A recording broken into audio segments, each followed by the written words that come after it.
জীবনানন্দ দাশ কোন পত্রিকার সাহিত্য পাতা সম্পাদনা করতেন? দৈনিক স্বরাজ। বাংলাদেশের স্বাধীনতা সংগ্রাম নিয়ে তারাশঙ্কর বন্দ্যোপাধ্যায় যে উপন্যাস রচনা করেন তার নাম একটি কালো মেয়ের কথা। আমি বীরাঙ্গনা বলছি গ্রন্থে কতজন বীরাঙ্গনার কাহিনী বর্ণিত হয়েছে? 7 জন। নাট্যকার নুরুল মোমেন এর এক চরিত্র বিশিষ্ট নাটক কোনটি? নেমেসিস। ফেরারি ফৌজ প্রেমেন্দ্র মিত্রের রচিত কাব্যগ্রন্থ।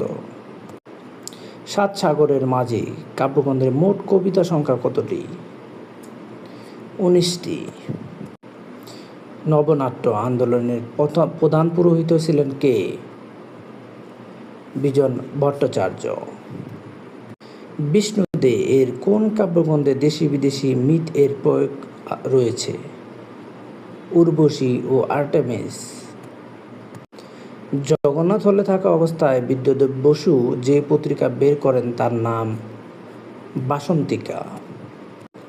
অতসী মামি কার রচনা? মানিক বন্দ্যোপাধ্যায়। কবর নাটক রচনায় মুনীর চৌধুরীকে অনুরোধ করেন কে? রণেশ দাশগুপ্ত। মীর মানস প্রবন্ধটি কার রচনা? মুনীর চৌধুরী। মোহাম্মদ আব্দুল হাই স্মরণীয় হয়ে আছেন তার কোন গ্রন্থের জন্য? ধ্বনিবিজ্ঞান ও বাংলা ধ্বনিতত্ত্বের জন্য। মনীষা মঞ্জুষা কার রচনা? মোহাম্মদ এনামুল হক। মোতাহার হোসেন চৌধুরী ছিলেন মূলত একজন গদ্যশিল্পী। বেতার ও টেলিভিশনে রবীন্দ্রসঙ্গীত বন্ধে পাকিস্তানি সিদ্ধান্তের পক্ষে মত প্রকাশ করেছিলেন কে? মোহাম্মদ বরকতুল্লাহ। উত্তম পুরুষ কার রচনা? রশিদ করিম।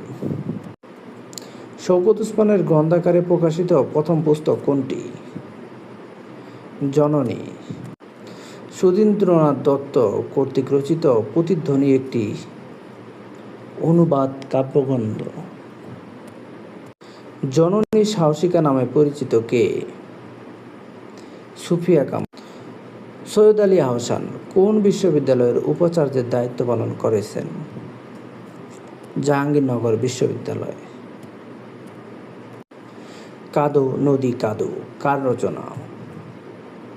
সৈয়দ ওয়ালিউল্লাহ। সৈয়দ মুজতবা আলীর প্রথম গ্রন্থ ছিল একটি ভ্রমণ কাহিনী। জীবনানন্দ দাশের প্রথম কাব্যগ্রন্থ কোনটি? ঝরা পলক।